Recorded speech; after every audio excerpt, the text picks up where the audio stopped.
Hallo und herzlich willkommen auf Veras Blockflötenkanal. Was könnte euer tägliches Übeprogramm fürs Blockflöte-Spielen sein?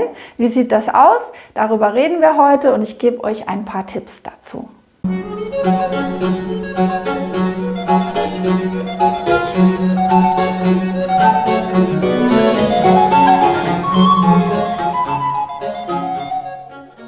Vielen Dank, dass ihr wieder dabei seid oder neu dabei seid hier auf Veras Blockflötenkanal.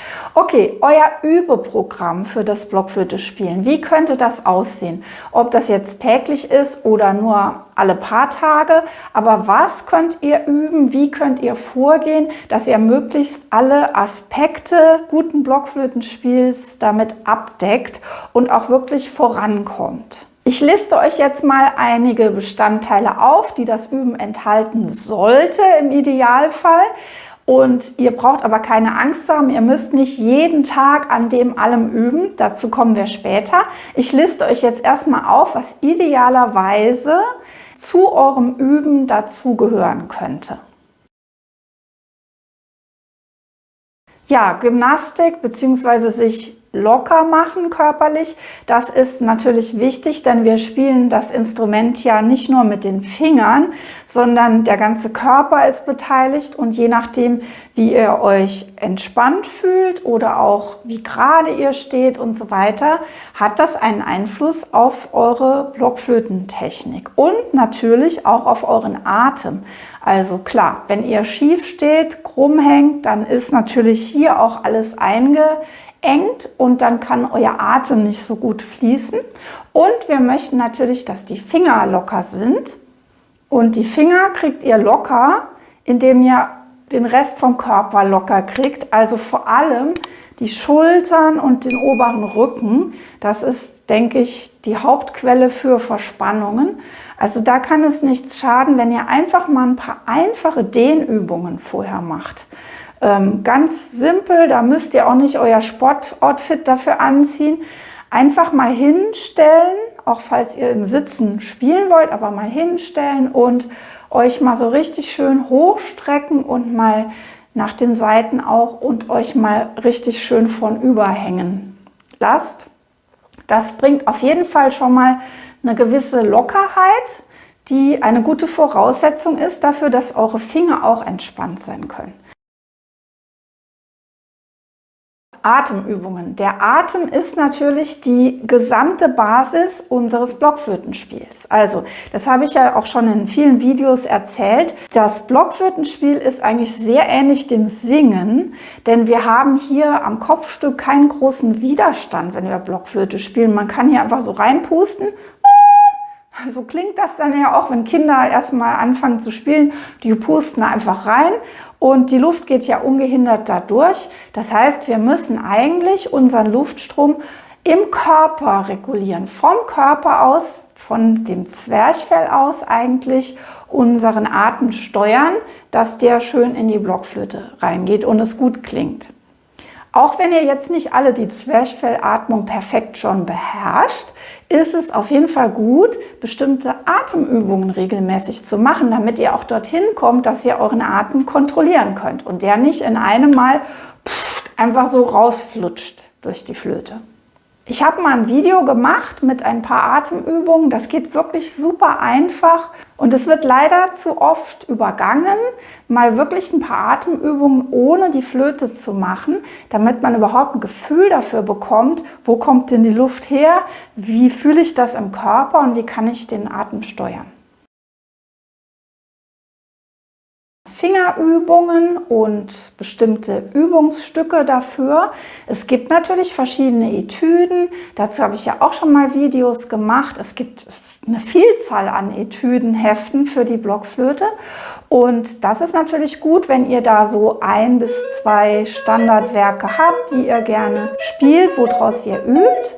Ihr könnt aber Fingerübungen auch ganz einfach selbst machen und euch selbst ausdenken. Dazu komme ich später, dann zeige ich euch das mal an einem ganz einfachen, konkreten Beispiel. Also es ist auf jeden Fall gut, die Finger nicht nur dadurch trainieren zu wollen, dass ihr euer Lieblingsstück immer wieder durchspielt oder das Stück, was ihr gerade am Üben seid und dann denkt, naja, dann übe ich ja, ich übe ja jetzt eine halbe Stunde oder so und dann habe ich ja meine Finger trainiert, sondern es ist wirklich gut, bestimmte extra Herausforderungen für die Finger zu üben.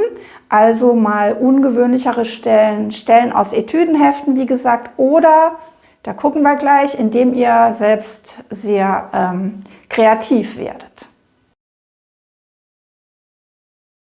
Tonleitern sollten natürlich im Idealfall auch dazugehören und da habe ich auch schon Videos dazu gemacht und da braucht ihr auch keine Angst zu haben, dass ihr jetzt durch alle Tonarten, durch alle Tonleitern täglich üben müsst, um Gottes Willen.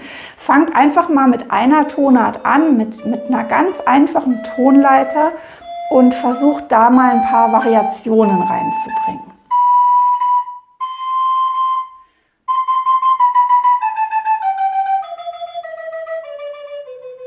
Und es gibt natürlich auch in Etüden, in Übungsbüchern oder Heften, die herausgegeben wurden, gibt es auch immer Tonleiterübungen. Also zum Beispiel bei Steps findet man da ganz viel.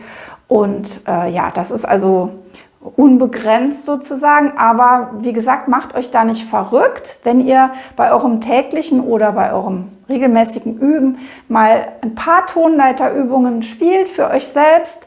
Dann habt ihr schon ganz viel gewonnen. Ihr müsst immer klein anfangen, kleine Schritte und euch nicht überfordern. Artikulation, ja, also der Zungenstoß, die Art und Weise, wie ich in die Blockflöte hinein spreche sozusagen, also was ich mit der Zunge mache, wenn die Zunge hinter den Zähnen anstoßen muss. Und das ist eine ganz, ganz wichtige Sache. Also das stelle ich immer wieder fest. Wir haben zum Beispiel jetzt gerade diese Woche wieder so ein Gavotte-Online-Seminar gemacht mit ein paar Teilnehmern und da haben wir besprochen, wie man eine Gavotte spielt und die steht und fällt mit der Artikulation. Also wie bekomme ich es hin, dass ich eine Gavotte, das ist ja so ein höfischer Tanz, ein ganz hüpfender, edler, lebhafter Tanz, wie bekomme ich das hin, dass die Gavotte hüpfend und leicht klingt? Das mache ich eigentlich zu einem ganz, ganz großen Teil mit der Zunge, mit der Artikulation. Und das könnt ihr natürlich auch wiederum in euren Stücken probieren. Mein absolutes Lieblingswerk an Etüden dafür ist die von Kees Buke. Die habe ich euch auch schon mal vorgestellt in einem Video. Das ist aber auch wieder was, Artikulation, Zungenstoß, wo ihr selber kreativ werden könnt. Ich zeige mal gleich, wie gesagt, an einem Beispiel, was ihr alles selbst machen könnt, ohne dass ihr 1000 Hefte dafür braucht. Ja, zu eurem Übeprogramm gehören natürlich hauptsächlich eure Stücke, die ihr spielen möchtet. Und welche Arten von Stücken solltet ihr da spielen? Also ich spreche jetzt heute nicht über das Repertoire, über die Stücke konkret, die ihr dann spielen könnt. Darüber mache ich noch ein Video, das gibt es nächste Woche dann. Und heute wollen wir mal nur gucken, so grundsätzlich, was für Arten von Stücken ihr euch vornehmen solltet. Und das würde ich eigentlich einteilen wollen in so 3 Kategorien. Nämlich erstens eure Lieblingsstücke, die ihr richtig gerne spielt und die ihr euch vorgenommen habt mit viel Freude. Zweitens Stücke, die ein bisschen zu leicht sind, weil ihr an diesen Stücken wunderbar diese ganzen Sachen wie Artikulation, Atem, Führung, Fingertechnik, Tonleitern und sowas ausprobieren und üben könnt. Dazu kommen wir gleich noch, also ich erzähle euch gleich noch, wie ihr das macht. Und drittens, etwas zu schwere Stücke. Das ist auch wichtig, dass ihr etwas habt, wo ihr euch dran hochhangeln könnt und wo ihr sagt, das ist jetzt echt eine Herausforderung, ich kann das noch nicht spielen, ich möchte das hinbekommen oder ich kann das nur zum Teil spielen und das wäre mal was ich mir so als Ziel setzen will, dass ich das irgendwann mal spielen kann. Dieses irgendwann sollte aber nicht in 10 Jahren möglich sein oder in einem anderen Leben oder wenn ich plötzlich Profi-Blockflötist werde, sondern das sollte ein erreichbares Ziel sein, dass ihr sagt, naja, ist noch ein bisschen zu schwer, aber ich könnte mir vorstellen, dass ich das so in einem halben Jahr hinkriegen könnte. Wie gesagt, nächste Woche gibt es noch ein Video zum Repertoire konkret, ob das was Barockes sein sollte oder was Modernes und so weiter. So, jetzt zeige ich euch erstmal, wie ihr an einer simplen Stelle alles Mögliche dran üben könnt, ohne groß noch anderes Material zu brauchen. Und als Beispiel nehme ich mal den Italian Ground aus der Division Flute. Ich komme mir gerade vor wie die Frau bei Loriot, die die ganzen englischen Namen aufsagen muss. Okay, also Italian Ground, das kennen viele von euch und viele wollen das gerne spielen. Das ist auch technisch nicht so schwer, also relativ einfach. Ja, kommt immer darauf an, wie weit man natürlich ist. Aber da könnt ihr auch eine Technik dran üben. Und jetzt wollen wir mal schauen, wie.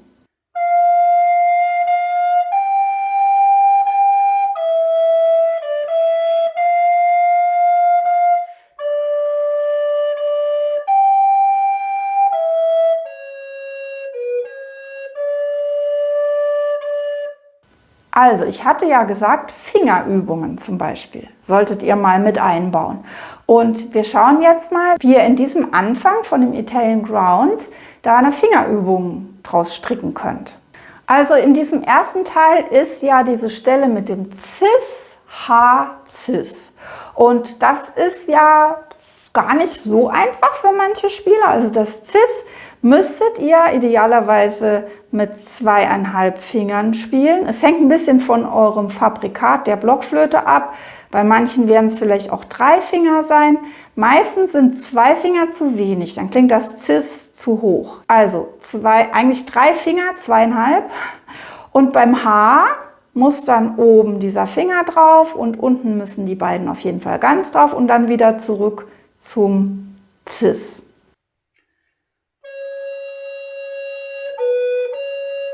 Und da könnt ihr jetzt selbst eine Fingerübung draus machen, nämlich indem ihr das einfach mal auf dem Trockenen spielt, ohne reinzublasen. Dann trainiert ihr mal nur die Finger.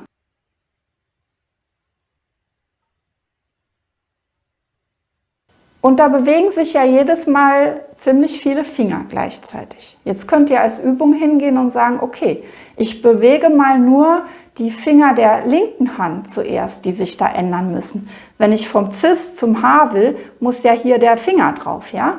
Dann mache ich erstmal den rauf und dann wechsle ich unten.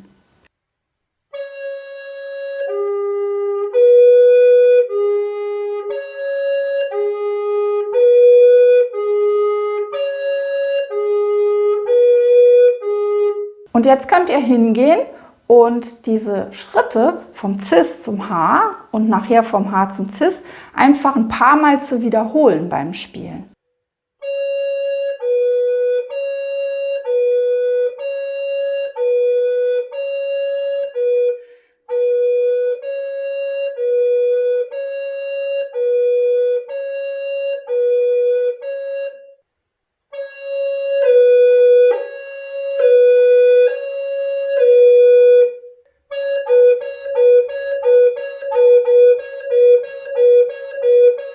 An dem Beispiel können wir auch wunderbar die Artikulation üben, also den Zungenstoß. Wir können dafür zum Beispiel den Anfang des Stückes nehmen. Den würde ich artikulieren mit Tü, Dü, Tü, Dü, Tü, Tü, Dü, Tü, Dü. Sodass immer die Taktanfänge hier schön deutlich kommen, die 1 im Takt, in diesem Dreiertakt und vor allem auch die Punktierung schön deutlich ist, also mit Tü, Tü, Dü. Und ihr merkt ja schon, ich spreche das jetzt nur. Das heißt, ich habe schon die Artikulation jetzt geübt an dem Stück. Das müsste ich natürlich ein paar Mal probieren. Dann könnt ihr das natürlich ohne bestimmte Töne zu greifen in die Flöte reinsprechen.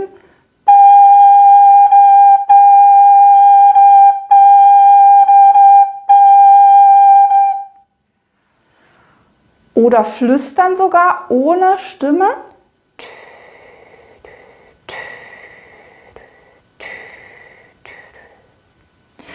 Und das könnt ihr natürlich auch mal ganz schnell probieren, damit die Zunge in der Geschwindigkeit trainiert wird.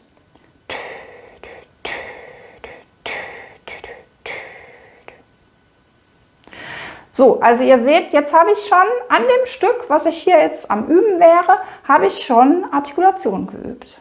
Ja, das waren jetzt mal so ein paar Beispiele, wie ihr eigentlich an jedem Stück diese Aspekte, die ich euch zu Anfang alle aufgelistet habe, beteiligen könnt. Also vielleicht nicht gerade die Gymnastik mitten im Stück. Ich habe auch eine Übe-Checkliste gemacht, wo all diese Punkte draufstehen.